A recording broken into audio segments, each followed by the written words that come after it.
Good afternoon, everybody. Thank you for joining us today. I'm here with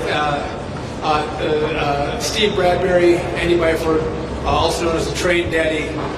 We're excited to be here. Was it a couple months ago we were here together? 3 months ago.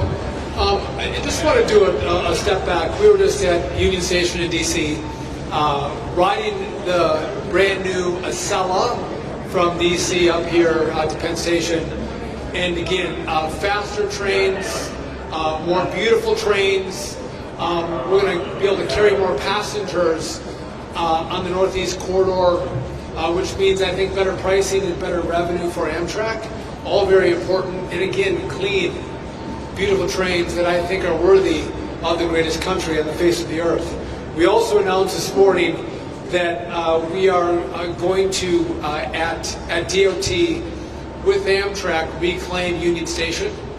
We are going to revitalize it, reinvest in it, and again, in our capital city, our train station deserves to be a showcase of the greatest country on the face of the earth, America, in Washington, D.C.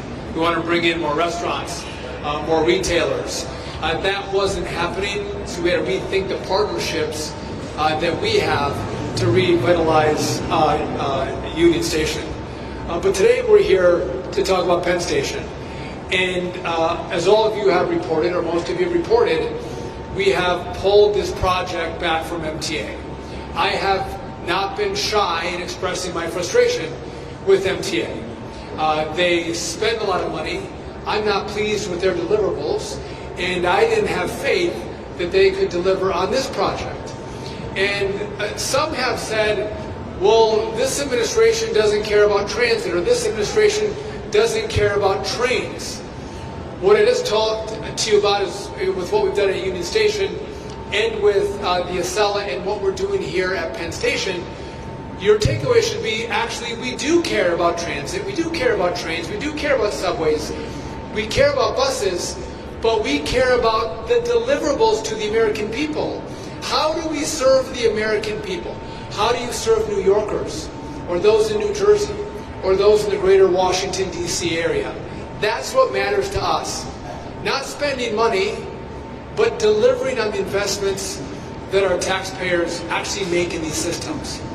And so with that pullback, we thought it was important to walk through the timeline that we're going to go through for the Penn Station bill.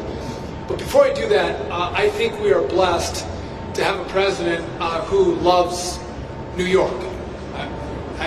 New York has given the president a little bit of pushback, but he loves all of you. He loves this city. He loves building beautiful buildings. And what's great for us is that he actually cares about the project that we're engaging here at Penn Station. And again, he has a lot on his plate. He's doing a lot of things. But when I meet with him, this is a common question that he'll ask me is, where are we at with Penn Station? Where are we at in the process?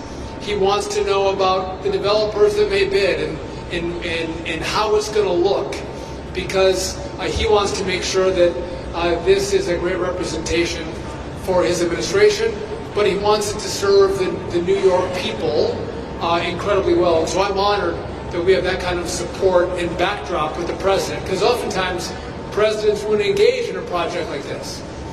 You all are blessed to have a president who cares about the project and cares about the deliverable for New Yorkers. And so, again, we're excited to have this conversation today, but we are proud to be announcing a $43 million grant to begin the process in regard to the solicitation for a master developer. Andy's going to talk about the timeline that we have, but we are going to move at the speed of Trump.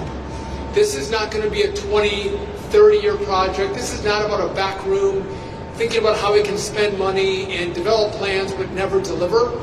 This is actually about how do we move this more quickly and more beautifully through the process, so it's not your grandkids that are going to enjoy the work that we're doing now. You all are going to get to enjoy this great project that we are about to announce the timeline on. So I thank you all for coming out. I couldn't be prouder to be part of this team that has been working so hard on the project. And again, Steve Bradbury is the deputy secretary. He's been incredibly engaged on this. I'm grateful for his support and his leadership. But I also think if you look at when we selected Andy, Andy has, I think, I know he has a strong reputation in New York. You know how Andy delivers. And I think that's a sign to New Yorkers that we care about delivering, because we brought in the best person we thought possible with the best credibility to make sure this project goes fast, so it's on time, it's on budget. And all of you, again, we're not red, we're not blue, like, this is to serve people. And Andy's record, I think, is such that a lot of you have had confidence in how we've set this up. And so I couldn't be more grateful that he said yes to joining us and using all of his skills and experience to make sure this project goes off so well. And so he's a visionary. He's put the trade right up here, by the way, and he's walking through all the things we're going to do and how we're going to do it and how we're going to get early deliverables. And then even on the way up, I'm sorry, I'm going to give it to you in a second. We're like, could we use some new paint even before we get this new build going? Some new paint might be nice. We're going up the escalator, and he made the point. He's like, "Are we late?" It's like, the clock doesn't work as we're coming up the escalator. There's some simple things we can do to serve people a little bit better. Quick wins. Make the clocks work, right? So those are some things we're going to focus on that Andy's going to talk about. Not just the timeline on this massive project, but there's things we can do in the short run to make the experience better, because what we're doing is serving people, making government serve people better and more efficiently. And so thanks for coming out, and I'm honored to turn it over to Andy, better known as the Train Daddy. Andy.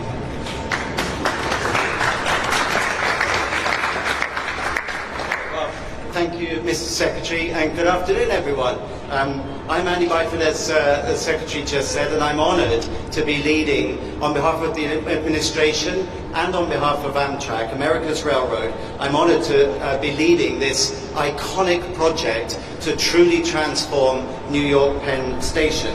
And in addition to the Secretary, the Deputy Secretary, to my Chair Kosher over there, President Harris, I think, is here somewhere. I'm also joined by my friend and colleague Sarah Appleton, who is the Deputy Project Director, again, for this beautiful and iconic project. So I've been doing this job now for 3 months, and for old friends of mine, Marsha, people like yourself, I'm so happy to be back in New York. This is where I want to be, and this is the project that I want to do. And in just my 3 months back here, it's become apparent to me in talking to people just how much Penn Station means to people. But also, it means a lot of different things to different people. Everyone has an opinion on Penn Station and what should be done. But the Secretary and I are unified in our vision for both the project and the station, but also in how we should go about transforming it. Because as the Secretary said, it's been talked about for years. Others have tried, but we're confident that we will succeed. And why do I say that? Well, very simply, because there is precise and absolute alignment between all of the key stakeholders, from the White House through the US DOT through to Amtrak. There's absolute alignment, and that is the key, the magic key to unlocking this station's potential in a way that frankly hasn't been achieved before. Now, as the owners of this station, Amtrak, we very much appreciate the support that President Trump has shown us and the confidence that Secretary Duffy has put in us and in me in making Amtrak the clear project lead. And we are ready to reward that confidence now by delivering a world-class station of which New Yorkers and visitors to New York and Americans and everyone can be truly proud. So as the Secretary said, today we are officially providing advance notice for the solicitation of a master developer, and we are announcing the obligation of a Federal Railroad Administration grant to Amtrak for engaging that master developer, and also to conduct design and national environmental policy work, better known as NEPA, to really make this thing a reality. So from today, firms interested in working on this project can officially start the process of becoming our master developer partner. Ladies and gentlemen, the steps to completely transform Penn Station starts today. That process starts today. Complete top-to-bottom modernization and transformation of Penn Station. And in addition, this fall, our colleagues at the Federal Railroad Administration will begin a service optimization study to evaluate ways to safely accommodate passenger growth throughout the tri-state region and to maximize train capacity within the confines of the existing station footprint. Next May, we will announce the selection, the outcome of that design competition. We'll announce the selection of our master developer, and we will begin preliminary design and National Environmental Policy Act activities, ultimately leading to the start of construction by the end of 27. So this is a very aggressive time frame, and you can see it set out on the chart behind me. Now let me be clear, because a lot of people have already asked me about the nature of the competition that we're going to run. So let me be clear on this. We're going to evaluate everything.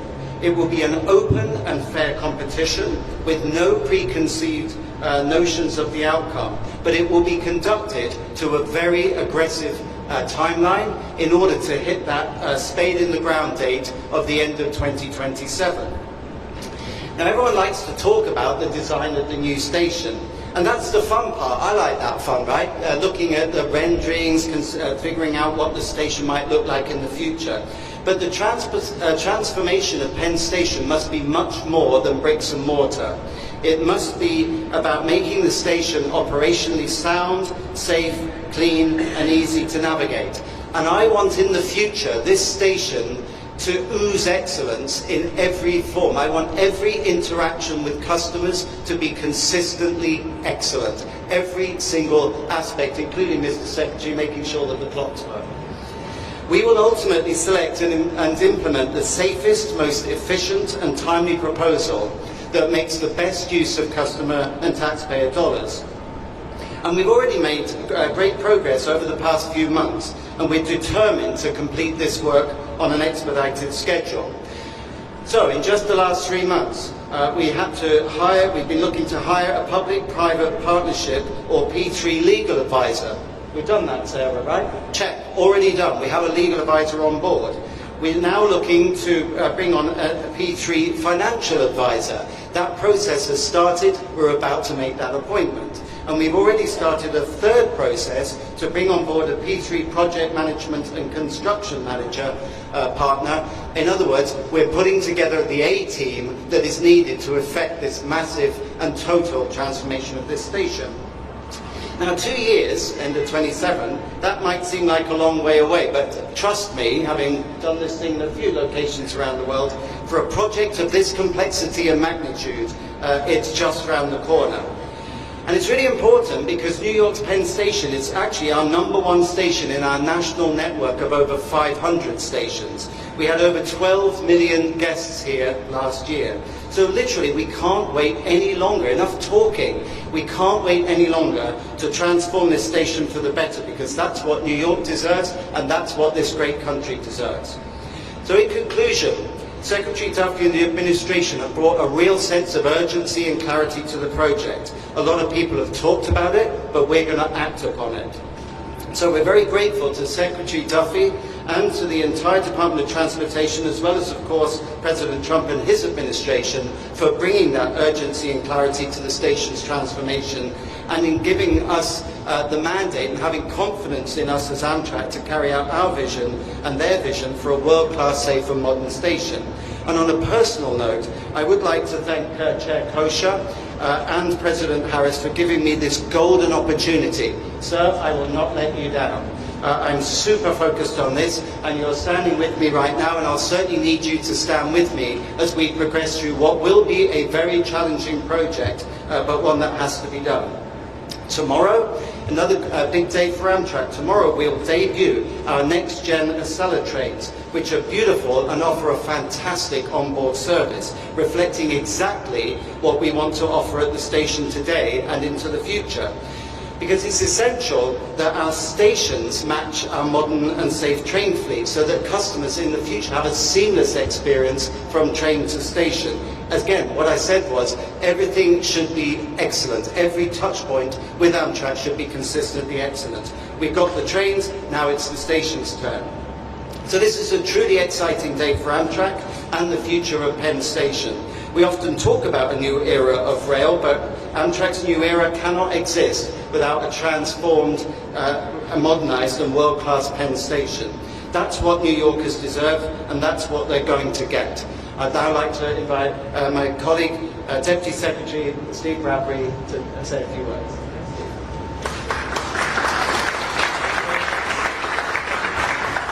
So the Secretary and Andy and I just had a great ride on the brand new next-gen Acela train from Washington Union Station. Goes into revenue service tomorrow. It's a big day for Amtrak. It's a beautiful train.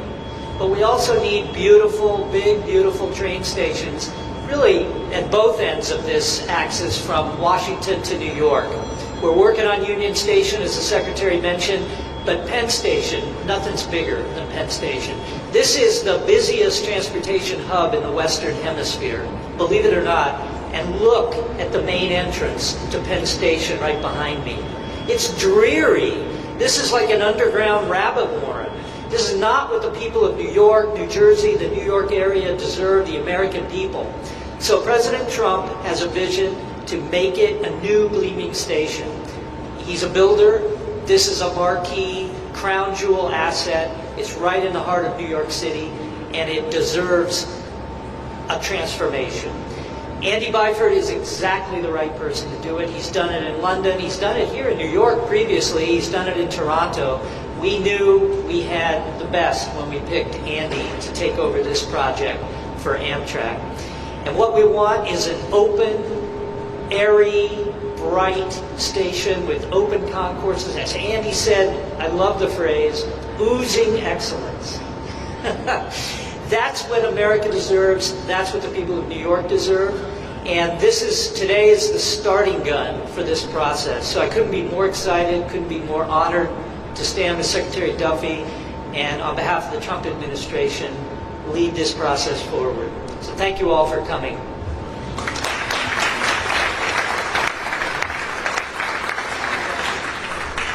We're happy to take a couple of your questions if you have any. Yes. Hi, quick question. Are you looking to expand unveiled capacity or simply redesign the footprint? And second question, will you rename the station? I might tackle the first question. So, as I mentioned, the FRA in parallel, it's very important that we parallel activities, otherwise we'll never hit the end of 27 timeframe. So while my team and I are focusing on getting the master developer on board, our colleagues at DOT and the FRA will be undertaking a service capacity study to see not only what changes need to happen in the station at track level to provide more capacity and a more efficient use of the station, but also to look further beyond, through the next decade, what do the service patterns of the future look like, and embracing the potential for through running. In other words, trains that don't just stop here and empty out or go back and provide a reverse service, but carry on in the direction in which they were traveling. So people often say to me, does that mean you're ruling out expansion? Well, for now, that's absolutely on hold. I think it's only right that initially what we should do is look to see how we could use this station more efficiently. There's 21 tracks. There's definitely efficiencies that we can squeeze more trains per hour out if we use the station more efficiently. Plus, with some targeted changes at track level, we believe, and the element of and the concept of through running, which is the norm in pretty much everywhere I can think of, certainly in London, Toronto.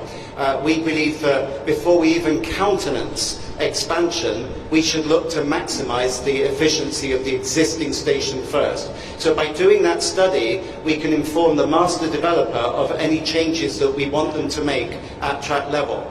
And the final point I would make is I think we're selling New Yorkers short if, in the future, they turn up and they're wowed by a beautiful new station head house, and then they go down to the next level and they're like, fantastic, a beautiful single level concourse, but then they get to the bottom and they think, did they run out of money? It's still the same dark, gloomy, boiling hot, narrow and cramped situation that we currently have today. So I think it's really important that we look to maximize the existing capacity first before we even think about expanding in the future. Just maybe, real quick on, if you see our chart here, there is two tracks. We're looking at the building, but also we're looking at optimization. What is the best path forward? And we want more data before those decisions are made.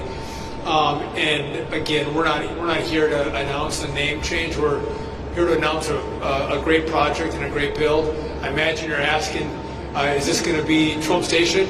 I think that has a nice ring to it, but listen, we're all working on building this project and getting it done. And if you want to have a conversation about name changes, that's a conversation that can happen at some other point. We want to get this build off the ground and get this moving for New York. Yes. So the NBA is the primary trigger on that railroad.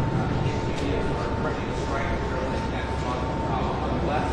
White House Renovation signed presidential order to work for you. Can you say whether one has been requested and whether the White House was one-minded and separately handling the same strategy as also saying what does that include as a Just real quick, the president likes when things run smoothly.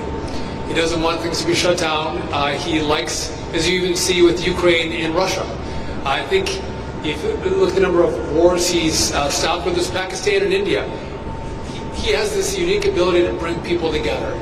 And so I'll just say stay tuned for how the president will engage to make sure America and the world runs smoothly and more peacefully. Andy? Just on the specific about Metro North, absolutely Metro North, we're still working on the plan to bring Metro North into Penn. What I was saying was, where previously there had been this plan of Penn expansion of a huge stub-end terminal, 12 tracks, however many tracks it was going to be, which would have been to the south of the station. Over there, actually, what's called Block 780 in New York. That at the moment, we're putting that on hold while we look to see what more capacity can we squeeze out of the existing station, both through more efficient operations, literally the logistics of running the trains through the station, plus with the potential for through running. But Metro North, the plan is still to bring Metro North into Penn. Marsha? Would you mind just speaking up? I don't think your mic's working.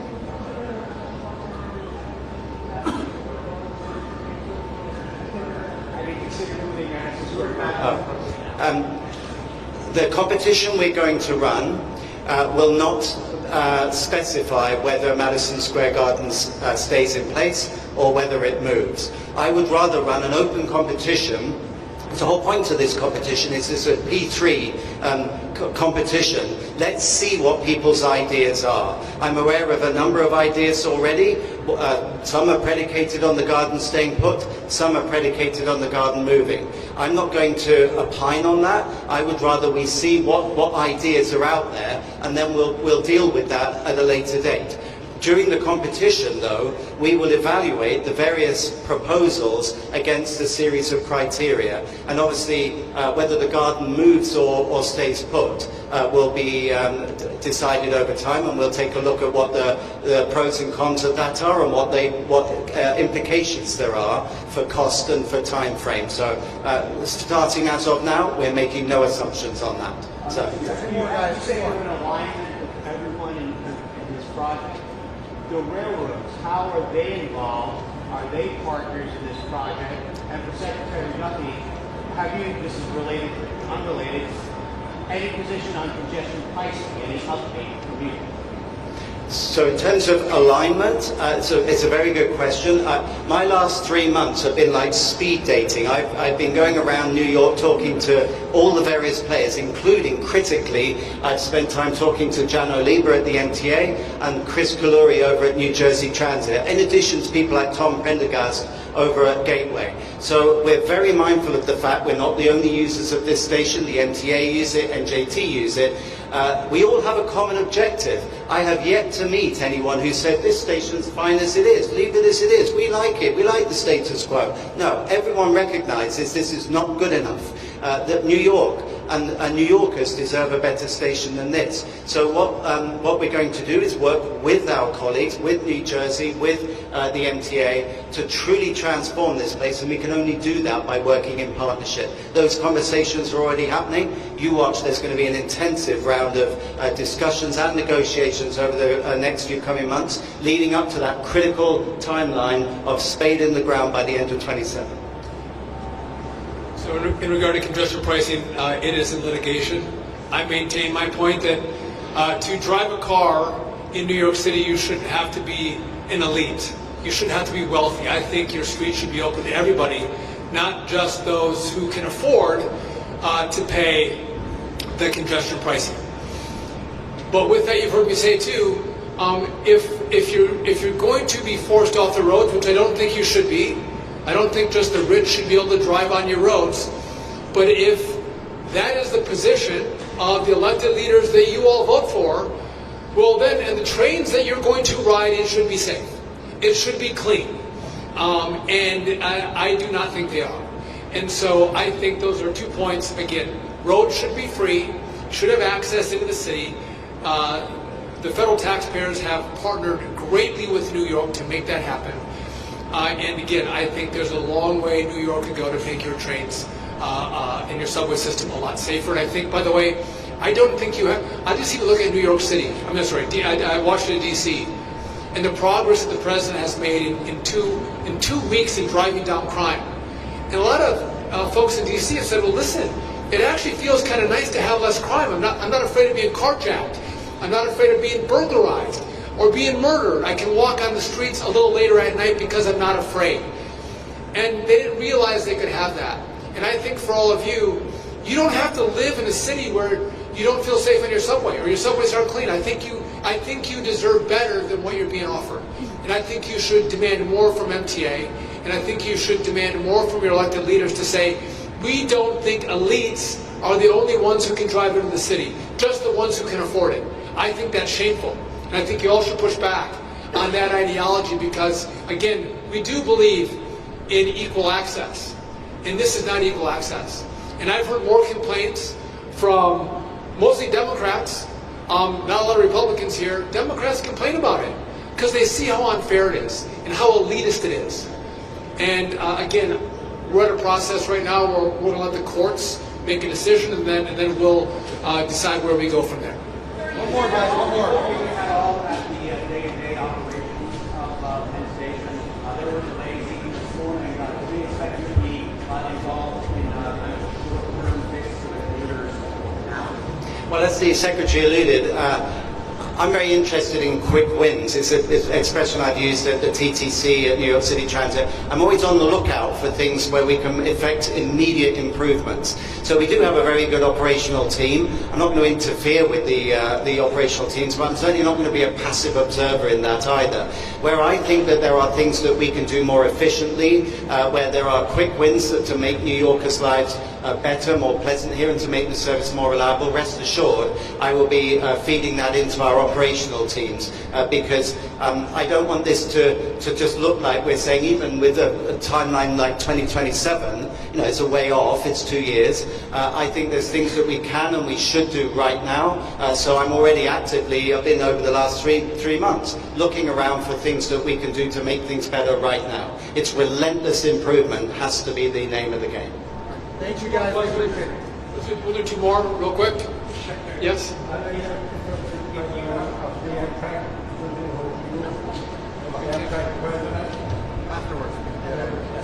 All right, anybody else over here? Yes. Can you talk about what it's going to mean for commuters who rely on this station after the shuttles are being retracted? If you're doing work down at the track level, how are folks going to be able to get into an admin account or however long that happens? It's a great question.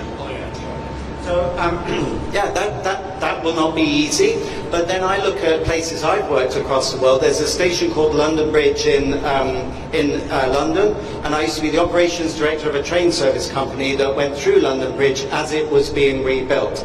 And so, yes, there was some disruption. We had to reroute customers in order for them to migrate their way through the station while that work was being undertaken. But as long as you get your signage right and your wayfinding right, as long as the customers feel that they know where to go and the staff look after them, our colleagues, our operational colleagues are well trained, I think New Yorkers will accept that in order to totally transform this place, there will need to be some changes along the way.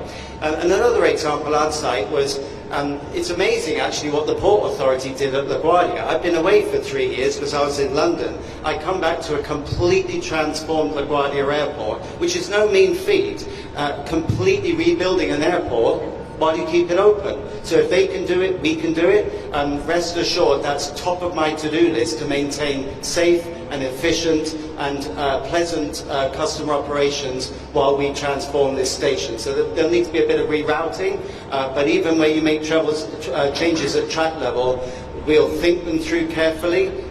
We'll strategize on how to do it with the minimum disruption to keep the thing working while we transform this into a truly world-class operation and customer experience. How much is it going to cost and who's going to pay for it? The cost is yet to be determined because it depends from the output of the competition will determine how much it's going to cost and even who's going to pay for it. And that's why this is an open competition, a P3 competition, and the answer to that question or the answer to those questions will become apparent as we evaluate which scheme to choose, which design to choose. Is the garden moving, yes or no? What kind of design do we have? Where's the money coming from? How constructible is it? How long is it going to take? What does it look like at the end of it? All that will become apparent. That's the whole purpose of having this competition. So the competition, which you'll see on the timeline behind me, that kicks off in earnest. It starts today in that we're inviting people to get ready, but the competition starts in October and concludes in May. And we will evaluate against a series of criteria, and at that point it will become apparent which is the preferred recommended option that I'll recommend to my chairman, and that will determine how much it costs and where's the money coming from. Real quick, Andy may be available for a little bit after, but we do want to minimize disruptions. But any of you who have driven on roadways where we're doing road construction, there is some disruption. We try to minimize it. There will be disruption here like you will with road construction, but we are going to work to minimize it and make this as seamless as possible. And I know that Andy cares deeply about this. I want to thank you all for coming out, and I want to reiterate the takeaway is that we care about New York City. We care about your infrastructure. We care about how you travel. We care about your safety. The president cares. And if we did, we wouldn't be here. This project is not the easiest of projects to undertake. This is a complicated project, which is probably why there's been a lot of conversation about it, a lot of drawings about it, but nothing has ever happened because it's hard. And this administration is not afraid of taking on hard projects because we think you deserve us taking on those projects so you have a better city to live in. And that's why we're here. That's why we're engaging, not just with Penn Station or Union Station, but air traffic control and across this administration.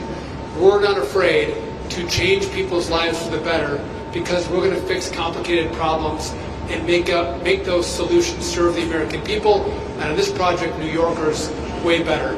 Thank you for coming out, and I look forward to keeping you all posted as the project moves forward. And again, I couldn't be prouder of Andy. Gratefully said yes, and again, I think he has the confidence of the city that we have the right guy in the job to deliver for your city. Thank you very much. Thank you, guys. The Transportation Secretary laid out detailed plans for a major renovation of Penn Station, stressing that the project will be focused on real improvements that people can actually see and use. He spoke alongside Amtrak leadership, highlighting how the new Acela trains between Washington and New York are already showing progress in speed, comfort, and passenger capacity. He explained that Union Station in Washington, D.C. is also being revitalized with new partnerships, restaurants, and retail spaces, but the spotlight now is firmly on Penn Station. According to the Secretary, the federal government has pulled the project back from the MTA due to dissatisfaction with their performance, saying too much money was spent with too little to show for it. Instead, the Department of Transportation and Amtrak will now take the lead, backed by the White House. A $43 million federal grant has been announced to kick off the search for a master developer, and the timeline has been set to move much faster than previous efforts. The goal is to break ground by the end of 2027 while still delivering visible, quick wins along the way, such as fixing broken clocks, fresh paint, and making the station easier to use even before full construction begins. Amtrak's Andy Byford, known as Train Daddy, has been chosen to lead the project, with the Secretary praising his track record in transforming major transit systems in New York, London, and Toronto. Byford explained that Penn Station is America's busiest rail hub, handling more than 12 million riders last year, and said the time for delay is over. He stressed that the project will be about more than just new designs or cosmetic upgrades. Safety, cleanliness, efficiency, and better passenger flow are at the core of the plan. The Secretary and Byford both emphasized that the effort is aligned across all key players, from the White House to Amtrak and the Department of Transportation, which they believe is the magic key to finally getting the project done after decades of talk. The design competition for the new Penn Station will be open and fair, with firms invited to submit proposals this fall and a winner to be announced by May. Larger questions, such as whether Madison Square Garden will stay in place or move, will be considered as part of the process. Officials also pointed out that while a complete rebuild will take time, Amtrak and federal agencies are already conducting studies on how to improve train capacity and operations within the existing station, including the possibility of through-running trains to ease congestion. They promised that disruptions during construction will be managed carefully with clear signage, trained staff, and strategies drawn from other large-scale projects like London Bridge Station and LaGuardia Airport. The Secretary closed by insisting that the project is about serving the American people, not just spending money. He said New Yorkers deserve a station that is safe, clean, efficient, and world-class, something worthy of the busiest transportation hub in the Western Hemisphere.